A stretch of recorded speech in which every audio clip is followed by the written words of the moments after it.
Hello students. आज की इस वीडियो में मैं आपको बताऊंगा हरियाणा बोर्ड क्लास 9 नैतिक शिक्षा पाठ नंबर 9 के क्वेश्चन आंसर। पाठ का नाम है हमारे त्योहार। बहुत ही आसान सा चैप्टर है। चलो शुरू करते हैं। मैं हूं अजय और आप देख रहे हैं CCR क्लास। लेकिन वीडियो शुरू करने से पहले आपको बता दूं, अगर आपको नैतिक शिक्षा क्लास 9 की बुक का जो है किसी भी चैप्टर का सॉल्यूशन, एक्सप्लेनेशन, इंपॉर्टेंट क्वेश्चंस देखने हैं तो डिस्क्रिप्शन में प्लेलिस्ट का लिंक है, वहां से देख लेना। और अगर आपको जो है ये लिखे हुए चाहिए सारी चीज़ें तो वेबसाइट बता देता हूँ cclchapter.com।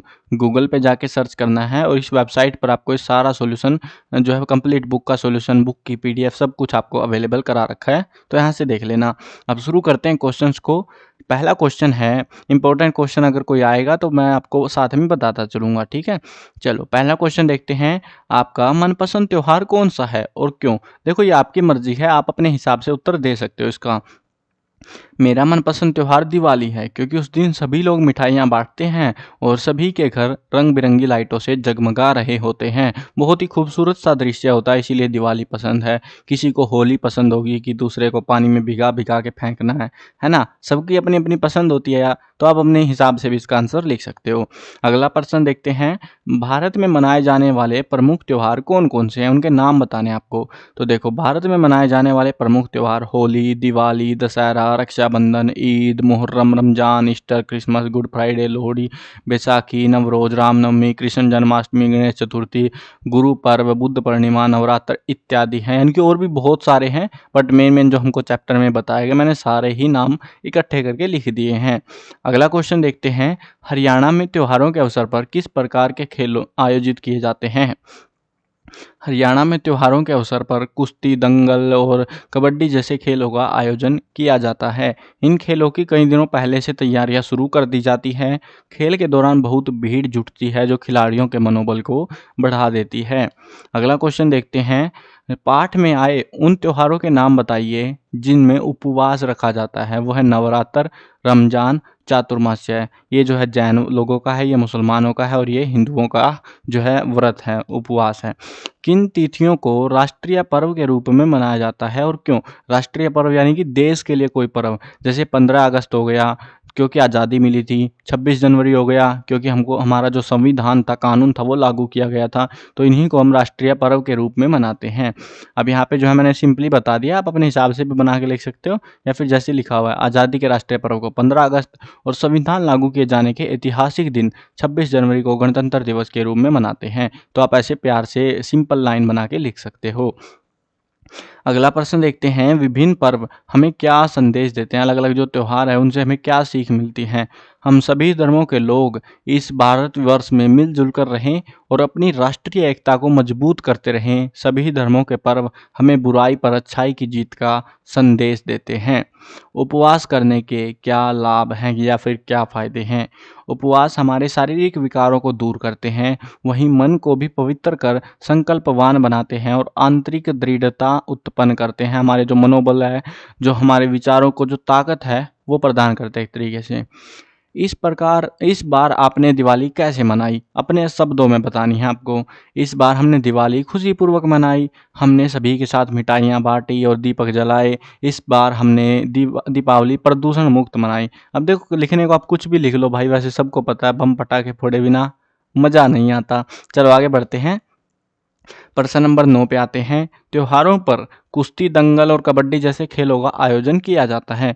यदि आपने भी कोई खेल प्रतियोगिता देखी है हो तो उसका वर्णन कीजिए, यानी कि वो आपको बतानी है अगर आपने देखी है तो। देखो मैं कुछ भी चिपका दूंगा यहाँ पे, फिर आप फालतू में टेपते फिरोगे, फायदा नहीं है। एग्जाम में तो ये वैसे भी नहीं पूछने वाले, ठीक है। आपकी मर्जी हो तो लिख देना। अगर आप कोई जो है गेम वगैरह देखने गए हो, खेल देखने गए हो और वहाँ पे कैसा माहौल था, क्या था, वो आपको बताना है बस, ठीक है। अगला प्रश्न देखते हैं। त्योहार सामाजिक सद्भाव कायम करने रखने के लिए आवश्यक हैं। इस विषय पर अपने विचार दीजिए। यानी कि जो त्योहार है ना हम लोग मनाते हैं वो सामाजिक में सद्भाव यानी अच्छे भाव रखने के लिए ज़रूरी है, वो बताना है हमको। सभी त्योहार हमें कोई ना कोई चीज़ ज़रूर देते हैं। अधिकतर त्योहारों में हमें बुराई पर अच्छाई की जीत दिखाई पड़ती है। यह त्योहार हमें दर्शाते हैं कि हम हमारे समाज में मिलजुल कर रह सकते हैं और सामाजिक सद्भाव कायम कर सकते हैं। देखो विचार देने हैं, कुछ लॉजिक नहीं देना, सिंपल बताना इसके बारे में क्या आप सोचते हो बस। अगला प्रश्न देखते हैं, हरियाणा के प्रसिद्ध कुश्ती खेलों के नामों की सूची बनाइए। कुश्ती खिलाड़ियों के नामों की सूची बनाइए। खिलाड़ियों के नाम बताने हैं। तो कुछ प्रसिद्ध खिलाड़ी हैं हरियाणा के कुश्ती के, रितु फोगाट हो गई, साक्षी मलिक, विनेश फोगाट, बबीता फोगाट। ये मैंने नाम कुछ इकट्ठे कर लिए थे जो पॉपुलर से आपने सुने भी होंगे। ठीक है, आगे बढ़ते हैं। आप अपने हिसाब से लिस्ट को छोटी बड़ी कर सकते हो, आपकी मर्जी है। प्रश्न नंबर 12, विभिन्न धर्मों के त्योहारों की सूची बनाकर याद कीजिए कि उन्हें कैसे मनाया जाता है। तो उसके बारे में आपको खुद से पता लगाना है, आप जिसमें इंटरेस्टेड हो कि होली कैसे मनाते हैं, दिवाली कैसे मनाते हैं, या फिर जो अलग अलग त्योहार हैं उनके बारे में आपको पता लगाना है। पता लगाना हो तो लगा लेना, नहीं तो नहीं सही।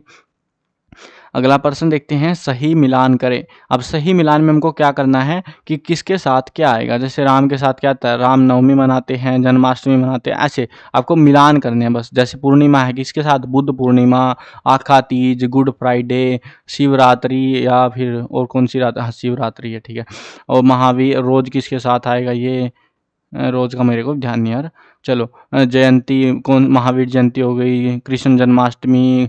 तो ऐसे जो है आपको मिलान करने हैं बस इनके, ठीक है। वो तो आप कर ही लोगे, चैप्टर से समझ में आता है, लेकिन मैं आंसर दिखा भी रहा हूँ। राम के साथ नवमी आएगा, कृष्ण जन्माष्टमी, शिवरात्रि, गणेश चतुर्थी, महावीर जयंती, बुद्ध पूर्णिमा, गुरु पर्व, गुड फ्राइडे, नवरोज, आखा तीज। ठीक है, तो इस प्रकार से हमारे ये आंसर रहेंगे इसके। अब मैं आपको बता देता हूँ इस चैप्टर के इम्पोर्टेंट क्वेश्चंस के बारे में, जिसके बारे में आप सोच रहे होगे कि सर अब की बार इस चैप्टर में आपके ने कुछ बताया ही क्यों नहीं। देखो चांसेस इस चैप्टर से एग्जाम में पूछे जाने के ना के बराबर है। मतलब बहुत ही दुर्लभ चांस है कि कुछ पूछेंगे हमसे ये इसी चैप्टर से। लेकिन अगर आपको कुछ याद करना ही है तो इस चैप्टर से सिर्फ एक ये क्वेश्चन है जिसको मैं रिकमेंड करूँगा आपको, ये तीसरे क्वेश्चन को, हरियाणा में त्योहारों के अवसर पर किस प्रकार के खेल आयोजित किए जाते हैं। अगर आपको पढ़ना हो इस चैप्टर से, ये वाला पढ़ के जाना बस, ठीक है। तो देखो फालतू के क्वेश्चन नहीं है, ना चैप्टर में बनते हैं और ना ही एग्जाम के पर्सपेक्टिव से देखा जाए तो वो एग्जाम के पर्सपेक्टिव में भी कुछ काम के नहीं है। तो बस ठीक है, मनोरंजन के लिए, सीखने के लिए हमारा ये चैप्टर बना रखा है। इसमें से कुछ खास उम्मीदें मत लगाना कि चैप्टर में से एग्जाम में क्वेश्चन आने के चांसेस रहेंगे। मतलब ये मान लो कि अगर 100% चांस है ना किसी पार्टिकुलर बुक से आने के, तो उसमें से इसके 1% चांस है कि ऐसे चैप्टर में से पूछेंगे वो, ठीक है। अब उस हिसाब से आप अंदाजा लगा लेना कि इसमें से आ सकता है कि नहीं आ सकता। आई होप समझ में आ गया होगा। मिलते हैं नई वीडियो में, बाय बाय।